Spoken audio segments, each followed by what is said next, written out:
All right, I'm gonna try to not be long-winded with this, but I wanted to talk about some field repair considerations.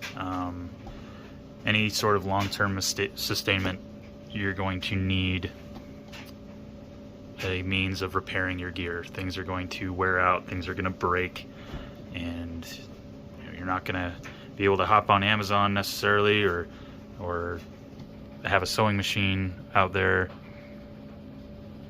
So you got to be able to fix your stuff.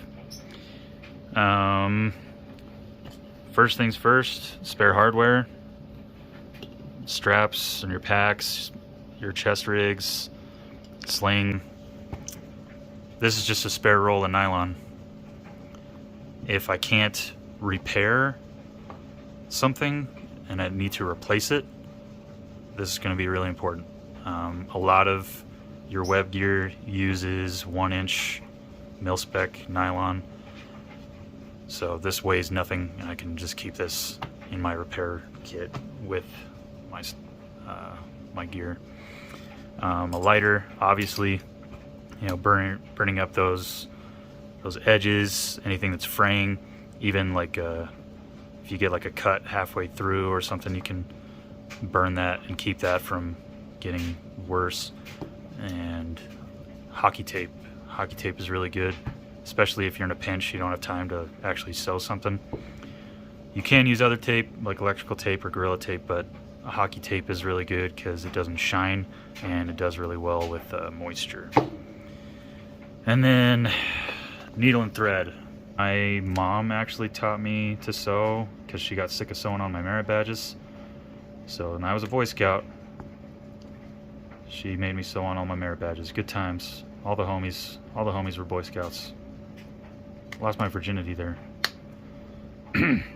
Anyway, this is what I keep in my repair kit. It's just three hand needles, a bunch of buttons, some 1-wrap Velcro, and then some bobbins with a bunch of thread on it. And tools, like, you can get a lot done with like just a Bic lighter and like some pliers and a pocket knife. A Gerber or a Leatherman's going to be really good to have. I'm in Santa's workshop right now, so I got the big boy tools over here, but most of the time I just get by with the Leatherman and a Bic lighter. So as far as I talked about tape already. Like what you should look for, don't just get any webbing. Don't get tubular webbing. Tubular webbing's, that's like a different application. You want tubular webbing, especially if you're going to be doing any sort of rappelling or rope work, or like a makeshift litter or whatever.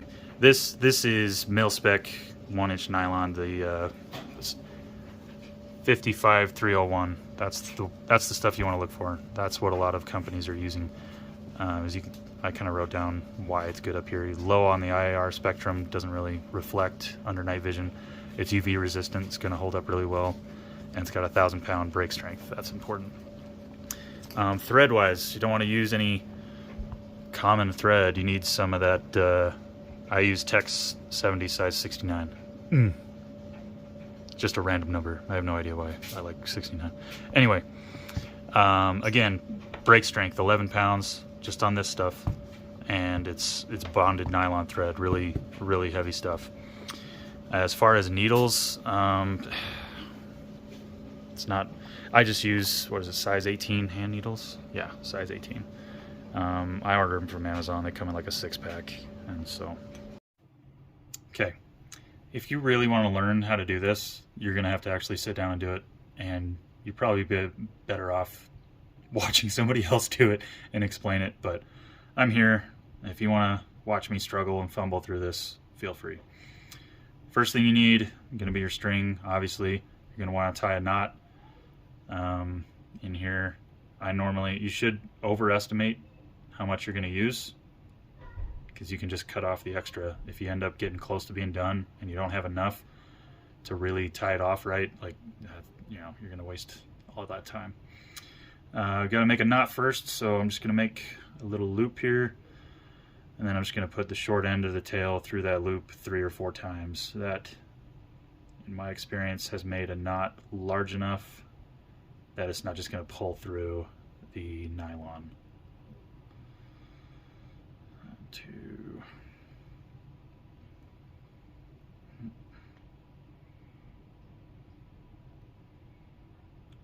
this is the sexy content that the social media needs. This is the good stuff. Okay, can we see that? Look at that. Oh yeah, so naughty. All right, I'm gonna cut off that little tail at the end. So now I've just got a tiny little tail at the end of my knot. In this example, let's say we've got this old harness here. The suspender ends of this, yeah, that's what they were. It wasn't a harness, it was suspenders, but I'm gonna turn it into a harness. So instead of the nylon being down here, like it would be for a belt, I'm gonna sew it onto here like an H harness. And now you could just slap it on there and up and down and up and down, but I think it looks cleaner and it's gonna be stronger if you put a fold in it like this and then lay it on top. So now I've got the top layer, the fold, and then the material I'm trying to go through.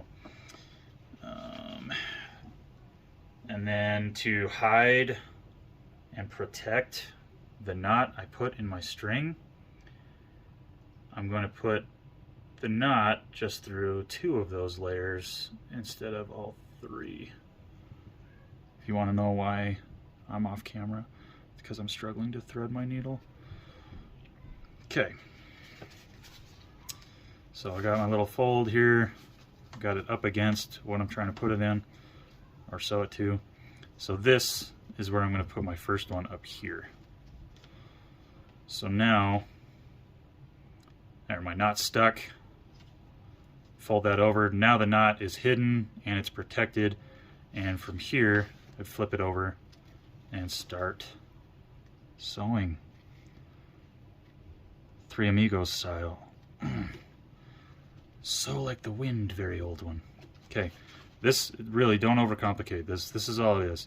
At this point I just need to decide how strong I want to stitch this, or what pattern. Typically what I do is a rectangle. So I'll do a line like really tight along here, trace down, come back across, go back up, and do a second line along that original. All right, so finished product. Can't really see it really well, so on here, on this side anyway, so I'm gonna flip it over. It's gonna look ugly, guys. This is a demonstration. You know what, though? The good news is, it doesn't matter. You can do this really fast, and it'll look ugly, and it's gonna hold up really well. Or you can take your time, make it look pretty, and it's gonna hold up just as well. So, nasty looking rectangle, but just to kind of show you what I was talking about. So I started up in this corner here. I went across, down, across, up, and back over. So now we're left with how to finish. So finishing, what I like to do is I'll kind of pinch this off before I go any further. So I'm just going to come through the back of the nylon and make a loop. You can see that, make a loop right there. I'm going to take my needle through the loop I've made, cinch that down, and now I'm actually going to send the needle all the way through right at the end of that fold I made with the nylon. I'm going to send it all the way through the other side. And this is where the pliers might come in handy. There we go. So, pulled that tight, and I'm going to do the same thing here. Make a loop, pull the needle through, cinch that down, and then back through the other side. Now, there we go, good. I messed it up. So you can see, focus. I didn't make it quite all the way through and it actually came up a little bit early, that's not a problem, especially if it's the last time you're doing this, because that thread's just going to get stuck in the weaves of the nylon, and that's what you want. You want to end up, you're just trying to get everything tightened down and then cut off in such a way that you're not going to have a loose thread getting pulled and undoing all your hard work there. So I'm going to do that 2 more times, but again, I'm just demonstrating. And then when I'm done, all I got to do, cut off that tail, fry that, and we're good to go. So that was just a really quick down and dirty like how to. I definitely want to add some more thread, probably repeat that rectangle like 2 or 3 times. This is a better example of something really tight that's not going to go anywhere. This is from an old sling I made, which I also did by hand. This is 3 stitches up and down as well as right here. So instead of the rectangle, it's just double stitched. You could do, like I said, you could do the rectangle repeatedly. You could, go up and down and then cut across like the X and come back, like whatever you do. But hopefully that helps. Like I said, really the best way to learn is to just actually try it and get some practice. Oh!